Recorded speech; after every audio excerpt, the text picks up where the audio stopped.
बहुत ही सत्कारयोग ते प्यारे विद्यार्थियों, अज आपां गल करांगे ऋग्वैदिक काल ते उत्तर वैदिक काल की। BA फस्ट ईयर हिस्टरी की BA फस्ट ईयर के विद्यार्थियों लई भी जिहड़ा इतिहास है वो आपां पहलां सप्त सिंधु जां सिंध घाटी की सभ्यता हड़प्पा सभ्यता ते गल कीती सी। वो लगभग अलग अलग जिहड़े काल ने उन्होंने दसे गए सी, पर इतिहासकार आखिर नूं इस फैसले ते आउंदे आ कि जिहड़ा सिंध घाटी की सभ्यता है वो 2250 ईस्वी पूर्व तो लैके 1750 ईस्वी पूर्व तक थल्ले वल वो सन है जिहड़े पहलां आउंदे सी, उत्थों तक ये सभ्यता रही होवेगी। तो जिहड़ा इतिहास उन्हां दा आपां जानने की कोशिश कीती सी। ते उस तो बाद कुछ समय का जिहड़ा सानूं इतिहास है वो नहीं पता लगता, सानूं पूरा लिखती इतिहास है वो नहीं पता लगता। तो 1500 ईस्वी पूर्व तो लैके 600 ईस्वी पूर्व तक आप थल्ले वल पहलां वाले सन जिहड़े वो विद्यार्थी थोड़ा नोट कर लैण भी वो थल्ले वल आउंदे सी। ईस्वी पूर्व 2250 ईस्वी पूर्व सिंध घाटी की सभ्यता तो लैके 1750 ईस्वी पूर्व तक असीं सिंध घाटी की गल करते हैं। 1500 ईस्वी पूर्व तो लैके 600 ईस्वी पूर्व तक असीं ऋग्वैदिक काल ते उत्तर वैदिक काल की गल करते हैं। इनू दो हिस्सों के वंडिया गया वैदिक काल नूं, ऋग्वैदिक काल ते उत्तर वैदिक काल। ऋग्वैदिक काल जिहड़ा सानूं स्पष्ट पता लगदा भी 1500 ईस्वी पूर्व तो 1000 ईस्वी पूर्व तक इनू ऋग्वेद तो सानूं जिहड़ी इतिहास की जानकारी है ये ऋग्वेद तो जिहड़े ग्रंथ ने पुराने उन्हां तो जानकारी मिलती है। तो उस तो बाद 1000 ईस्वी पूर्व तो लैके 600 ईस्वी पूर्व तक लगभग जिहड़ा उत्तर वैदिक काल चलता है वो सानूं इन्हां दे चारे ग्रंथ ने जिहड़े उन्हां तो सानूं जानकारी मिलती है। इहदी आपां गल जिहड़ी अलग अलग भी कर सकते हैं। ये वैसे दो टॉपिक बनते हैं, ऋग्वैदिक काल ते उत्तर वैदिक काल। ये आपां अलग अलग हिस्सों भी गल कर सकते हैं, पर मैनूं उम्मीद है मैं इस फैसले ते गया कि दोनों जिहड़े विषयां नूं ऋग्वैदिक काल ते उत्तर वैदिक काल नूं इकट्ठी गल इन्हां दा आपस च तुलना करनी चाहिए। तो तुसीं इस गल नूं छेती पकड़ोगे तो छेती समझोगे। दो जिहड़े विषय ने ये अलग अलग सूँ पेपर दे विच आउणगे तो अलग अलग ही इन्हां दा जिहड़ा अंतर आपां स्पष्ट करांगे। इहदे नाल तुहानूं ज़्यादा मैनूं लगदा भी जानकारी पता लगूगी। पर जेकर आपां क्लास दे विच हुंदे तां विद्यार्थी सामने हुंदे तां आपां उस तरीके दे नाल इन्हां दी गल ऋग्वैदिक काल दी ते उत्तर वैदिक काल दी एक लगभग लंबे समय च आपां करदे। पर हुण आपां इन्हां दी दोनां दी तुलना आपस च ऋग्वैदिक काल ते उत्तर वैदिक काल दी करदे हां। इहदे नाल तुसीं छेती समझोगे। एक ऋग्वैदिक काल पहलां आपां देखदे हां 1500 ईस्वी पूर्व तो लैके 1000 ईस्वी पूर्व तक चलदा है। इहदा जिहड़ा इतिहास है सानूं ज़्यादातर ऋग्वैदिक तो ही पता लगदा भी ऋग्वेद जिहड़ा ग्रंथ है वो तो ही सानूं जिहड़ा इतिहास है ऋग्वैदिक काल दा ज़्यादा पता लगदा है। ऋग्वैदिक काल दे विच पहलां मुख सोमे सानूं कित्थों पता लगदे ने इतिहास उहदा ऋग्वेद, सामवेद, यजुर्वेद, अथर्ववेद, ब्राह्मण ग्रंथ, उपनिषद, ये सारे ग्रंथों तो सानूं जिहड़ा ऋग्वैदिक काल की जानकारी है वो मिलती है। तो इधर उत्तर वैदिक काल 1000 ईस्वी पूर्व तो लैके 600 ईस्वी पूर्व तक लगभग ये चलता है। ये सानूं सामवेद, यजुर्वेद, अथर्ववेद, ब्राह्मण ग्रंथ, महाकाव्य इन्हां तो सानूं जानकारी मिलती है। महाकाल दे विच जिहड़ी महाभारत है, रामायण है वो इहदे विच शामिल हो जाती है। तो महाभारत ते रामायण तो भी सानूं 1000 ईस्वी तो पूर्व तो लैके 600 ईस्वी पूर्व तक इतिहास है जिहड़ा वो सानूं पता लगदा। आपां बच्चों तुसीं टैलीविजनां 'च देखदे हो जिहड़ा रामायण है जां महाभारत चलदी है वो इस समय मतलब इन्हां दी जिहड़ी लिखे गए सी उस समय दा सानूं इतिहास है जिहड़ा ये मिलदा है। उस समय रामचंद्र वर्गे, कृष्ण भगवान वर्गे जिहड़े 1000 ईस्वी तो 600 ईस्वी पूर्व के लगभग वो उत्तर वैदिक काल दे विच आए। तो ये भी लोग बहुत वधिया सी। इन्हां नूं आर्या लोक दे नाम नाल भी आर्या भी कहा जाता सी, आर्या लोक भी कहा जाता सी। आर्या का मतलब है श्रेष्ठ, वधिया, आर्या जाति, वधिया जाति। जो कहते भी उस ऋग्वैदिक समय तो लोग घरां नूं खुले छड्ड जांदे सी, जिंदरे नहीं सी लाउंदे, चोर ठग नहीं हुंदे सी, तां लोग एक दूजे की कदर करते सी, सत्कार करते सीगे। तो वो बहुत वधिया दुनिया सी, इस करके उन्हां नूं आर्या लोक कहा जाता सी। आर्या का मतलब श्रेष्ठ है, वधिया।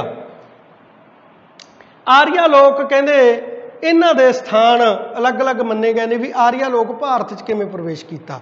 कई इतिहासकार इहनूं सप्त सिंधु कहंदे, सप्त सिंधु दे विच ही ये रहिंदे सीगे ते इत्थों ये भारत दे विच अगे उत्तर वाले पासों अगे भारत दे विच फैले ते कई उत्तरी ध्रुव कहने ठंड के इलाके चों लोग आए सी तां ये ठंड च रहे। उत्तरी ध्रुव च ठंड पैंदी सी तां ये सूरज जां अग्नि की ये पूजा करते सीगे, इसे करते सीगे भी ये ठंड चों आए सीगे। तां तिब्बती लोग भी इन्हां नूं मन्निया जांदा सी भी तिब्बत चों आए सी।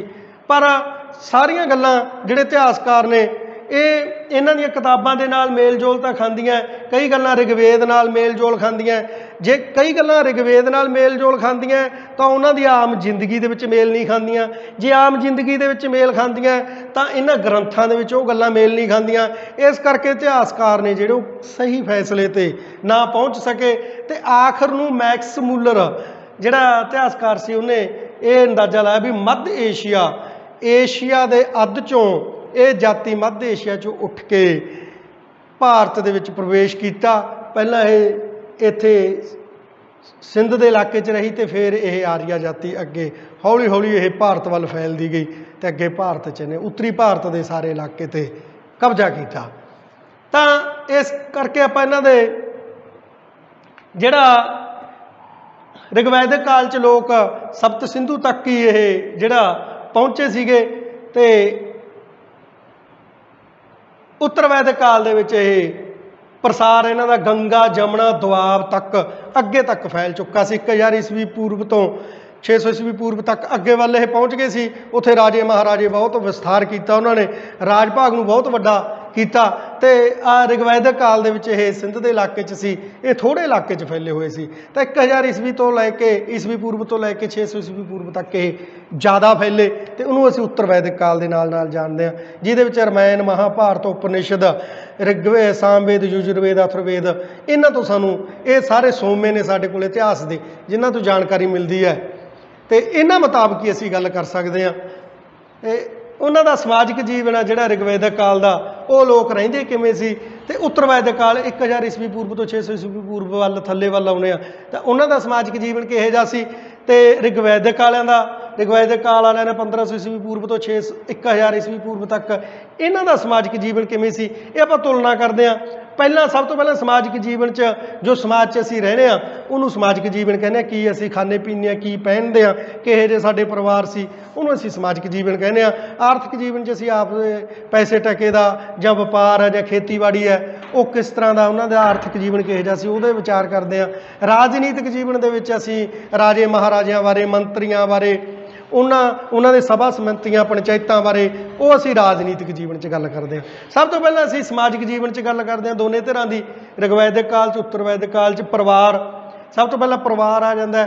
परिवार उस समय संयुक्त परिवार सी, सांझे परिवार सी ते एक छत के थले जिहड़ा छत के थले सारे लोग रहिंदे सीगे ते उन्हां दा वड्डा जिहड़ा मुखिया सी वो कमाउंदा सी, सारा परिवार बह के खांदा सी ते वड्डे परिवार नूं कमाउण दी कहंदे ज़्यादा टेंशन हुंदी सी ते आम है जिहड़े ਉਹਦੇ नाल ही रहिंदे सी। इसे तरीके दे नाल समाजिक जीवन उत्तर वैदिक काल दे विच भी परिवार है जिहड़ा इसे तरह दा सीगा ते परिवार दे मुखी नूं गृहपति कहा जांदा सी। दोने पासे समाजिक जीवन च ऋग्वैदिक च भी गृहपति जिहड़ा गृह दा घर दा मुखी सी लाणेदार कह दईए जिन्हों आपां वो गृहपति हुंदा सी ते उस तो अगे परिवार जिहड़ा एक छत थल्ले रहिंदा सी ते इकट्ठे खांदे पींदे सी। कोई अड्ड होण दा कहंदे वाधा रिवाज नहीं सी, इकट्ठे परिवारां दा जॉइंट परिवारां दा रिवाज सी दोने पासे। अगली गल करते हैं समाजिक जीवन च ऋग्वैदिक काल च इस्त्रियां दी स्थिति। इस्त्रियां दी स्थिति ऋग्वैदिक काल दे विच इस्त्रियां दी स्थिति बहुत चंगी सी।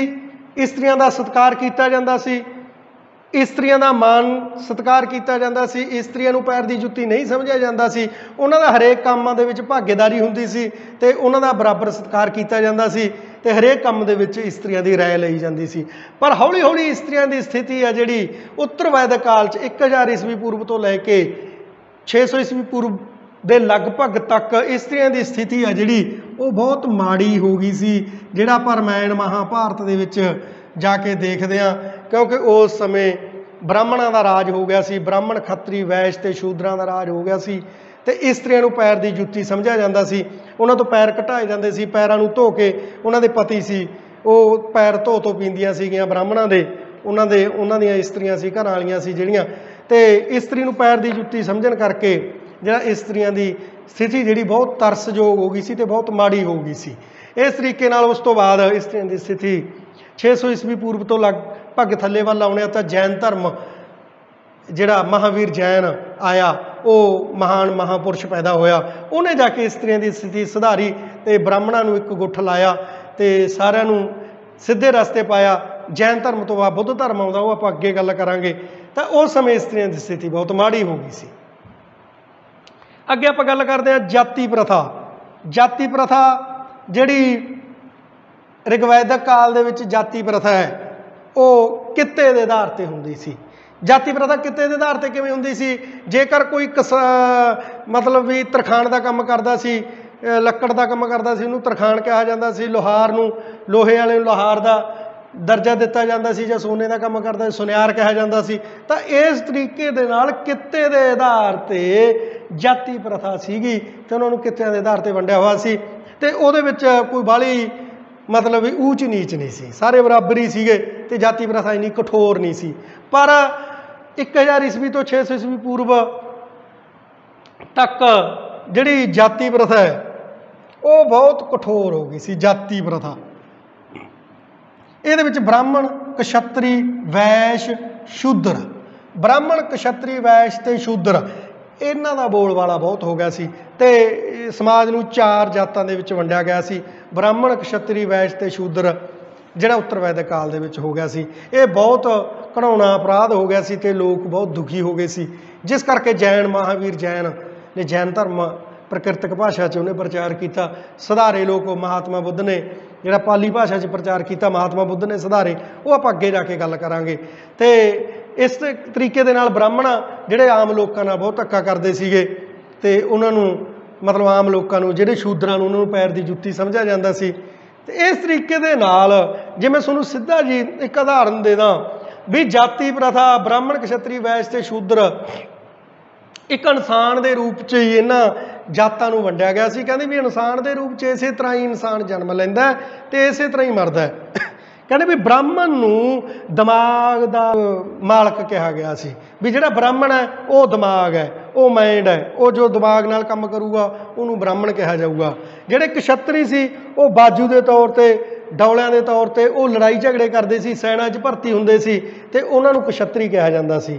ਤੇ ਜੋ ਮਤਲਬ ਕਿਸਾਨ ਸੀਗੇ ਜਾਂ ਹੋਰ ਸੀਗੇ ਜਾਤੀਆਂ, ਉਹਨਾਂ ਨੂੰ ਲੱਕ ਕਿਹਾ ਜਾਂਦਾ ਸੀਗਾ, ਲੱਕ ਵਾਲਾ ਹਿੱਸਾ। ਵੈਸ਼ ਸੀਗੇ ਉਹ ਵਪਾਰੀ ਲੋਕ ਸੀ, ਕਿਸਾਨ ਲੋਕ ਸੀਗੇ, ਉੱਚੇ ਲੋਕ, ਉਹ ਵੀ ਜਿਹੜੇ ਸ਼ੂਦਰਾਂ ਤੋਂ ਉੱਪਰ ਸੀਗੇ, ਉਹਨਾਂ ਨੂੰ ਜਿਹੜਾ ਉਸ ਹਿੱਸੇ 'ਚ ਵਰਤਿਆ ਗਿਆ ਸੀ। ਤੇ ਪੈਰ ਵਾਲਾ ਹਿੱਸਾ ਸ਼ੂਦਰਾਂ ਨੂੰ ਮੰਨਿਆ ਗਿਆ ਸੀ, ਜਿਹੜਾ ਇਨਸਾਨ ਦੇ ਪੈਰ ਨੇ ਉਹ ਕਹਿੰਦੇ ਵੀ ਸ਼ੂਦਰ ਨੇ। ਤਾਂ ਇਸ ਕਰਕੇ ਜਿਹੜੇ ਸ਼ੂਦਰ ਸੀਗੇ ਉਹ ਆਮ ਜਾਤੀਆਂ ਦੇ ਲੋਕ ਇਹਦੇ ਵਿੱਚ ਹੁੰਦੇ ਸੀ ਤੇ ਉੱਪਰਲੇ ਜਿਹੜੇ ਬ੍ਰਾਹਮਣ ਕਸ਼ਤਰੀ ਸੀ ਉਹਨਾਂ ਨਾਲ ਬਹੁਤ ਧੱਕਾ ਕਰਦੇ ਸੀ ਸ਼ੂਦਰਾਂ ਨਾਲ ਤੇ ਉਹਨਾਂ ਤੇ ਬਹੁਤ ਜ਼ੁਲਮ ਵੀ ਕਰਦੇ ਸੀਗੇ। ਬ੍ਰਾਹਮਣ, ਕਸ਼ਤਰੀ, ਵੈਸ਼ ਤੇ ਪੈਰ ਸ਼ੂਦਰਾਂ ਨੂੰ ਸਮਝਿਆ ਜਾਂਦਾ ਸੀ। ਇਸ ਤਰੀਕੇ ਦੇ ਨਾਲ ਇਨਸਾਨ ਦੀ ਉਸ ਸਮੇਂ ਵੰਡ ਕੀਤੀ ਹੋਈ ਸੀ। ਘਿਨਾਉਣਾ ਅਪਰਾਧ ਜਿਹੜਾ ਉੱਤਰ ਵੈਦਿਕ ਕਾਲ ਦੇ ਵਿੱਚ, ਭਾਵੇਂ ਕਿ ਉਸ ਸਮੇਂ ਮਹਾਂਪੁਰਸ਼ ਪੈਦਾ ਹੋਏ ਹੈ ਨਾ, ਕ੍ਰਿਸ਼ਨ ਭਗਵਾਨ ਵਰਗੇ, ਰਾਮਚੰਦਰ ਵਰਗੇ, ਪਰ ਫਿਰ ਵੀ ਕਿਤੇ ਨਾ ਕਿਤੇ ਜਿਹੜੇ ਲੋਕ ਆ ਉਸ ਸਮੇਂ ਦੁਖੀ ਹੋ ਗਏ ਸੀਗੇ।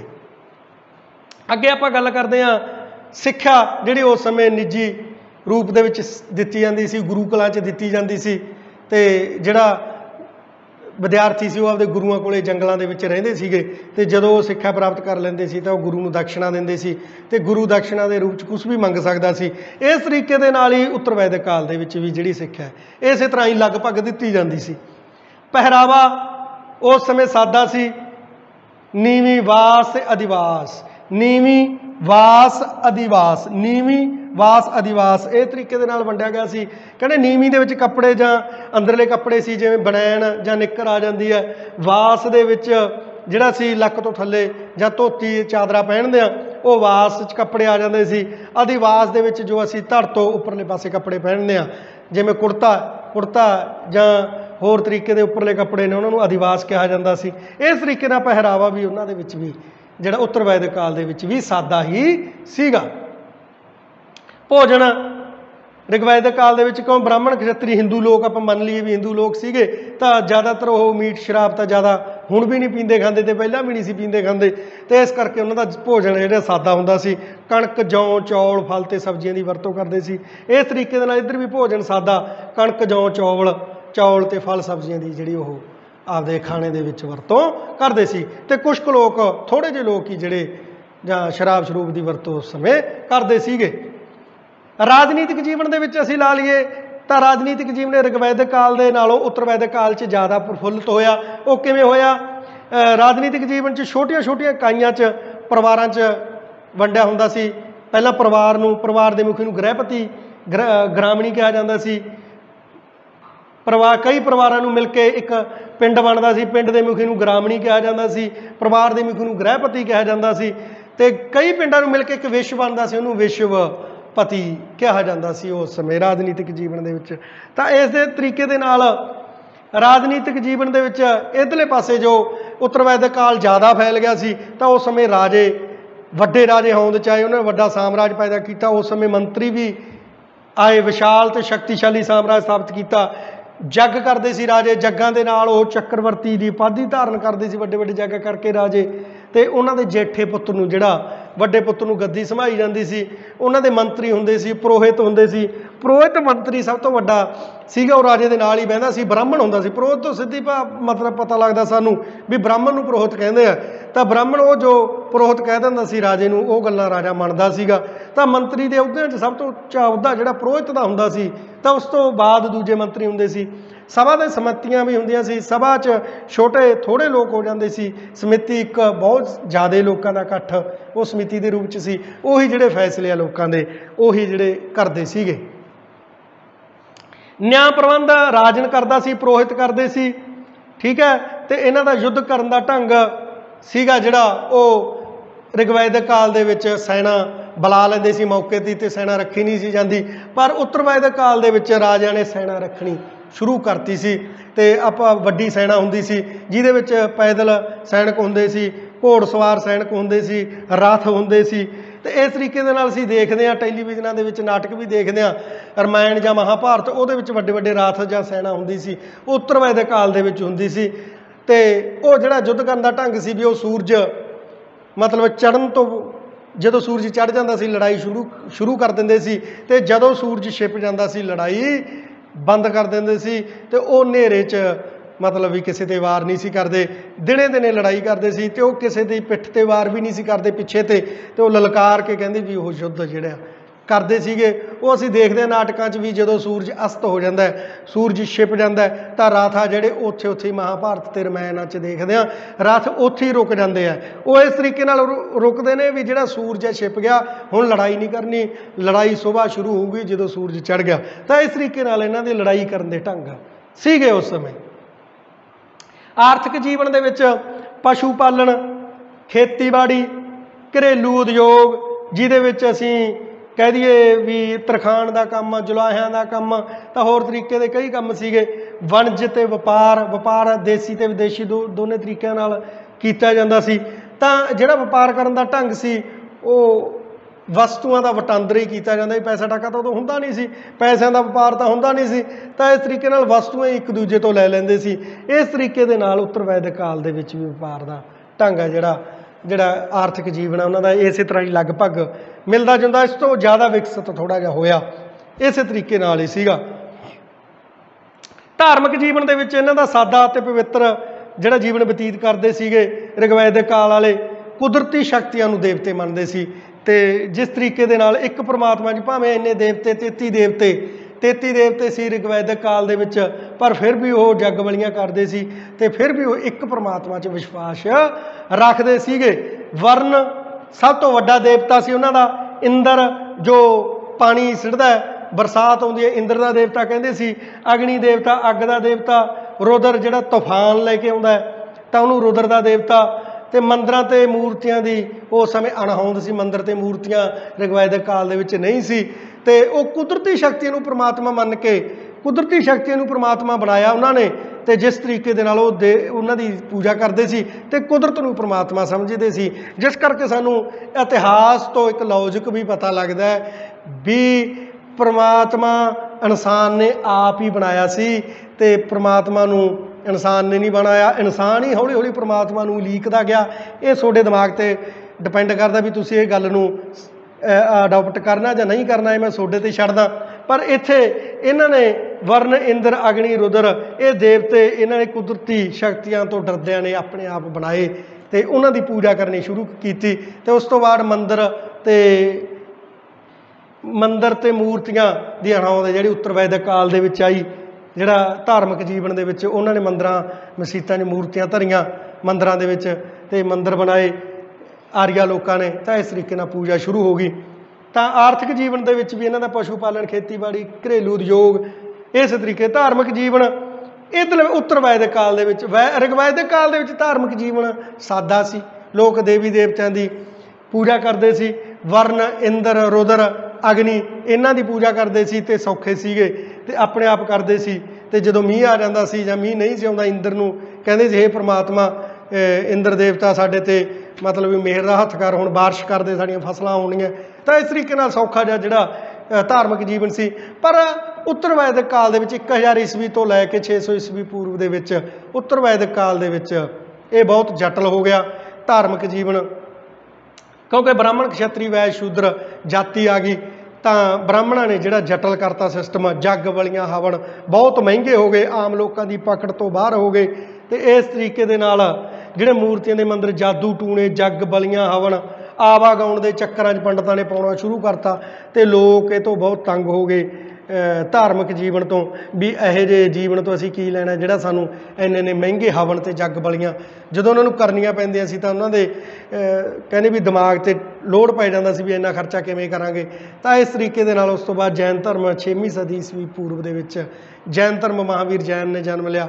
ਤਾਂ ਉਸ ਤੋਂ ਬਾਅਦ ਮਹਾਤਮਾ ਬੁੱਧ ਨੇ ਲਿਆ। ਹੌਲੀ ਹੌਲੀ ਚੰਗੇ ਲੋਕ ਜਿਹੜੇ ਮਹਾਂਪੁਰਸ਼ ਪੈਦਾ ਹੁੰਦੇ ਗਏ ਤਾਂ ਇਹ ਸਮਾਜ ਨੂੰ ਬਦਲਦੇ ਗਏ ਤੇ ਬ੍ਰਾਹਮਣਾਂ ਦਾ ਬੋਲਬਾਲਾ ਘਟਦਾ ਗਿਆ। ਮੈਨੂੰ ਆਸ ਹੈ ਕਿ ਤੁਸੀਂ ਰਿਗਵੈਦਿਕ ਕਾਲ ਅਤੇ ਉੱਤਰ ਵੈਦਿਕ ਕਾਲ 'ਚ ਆਪਸ 'ਚ ਅੰਤਰ ਨੂੰ ਹੋਰ ਵਧੀਆ ਢੰਗ ਦੇ ਨਾਲ ਵੀ ਇਹਨੂੰ ਸਪਸ਼ਟ ਕਰ ਲਓਗੇ। ਮੈਨੂੰ ਉਮੀਦ ਹੈ ਵੀ ਅੱਜ ਦਾ ਜਿਹੜਾ ਟੌਪਿਕ ਹੈ, ਵਿਸ਼ਾ, ਉਹ 'ਤੇ ਤੁਸੀਂ ਜ਼ਰੂਰ ਧਿਆਨ ਦਿਓਗੇ। ਧੰਨਵਾਦ।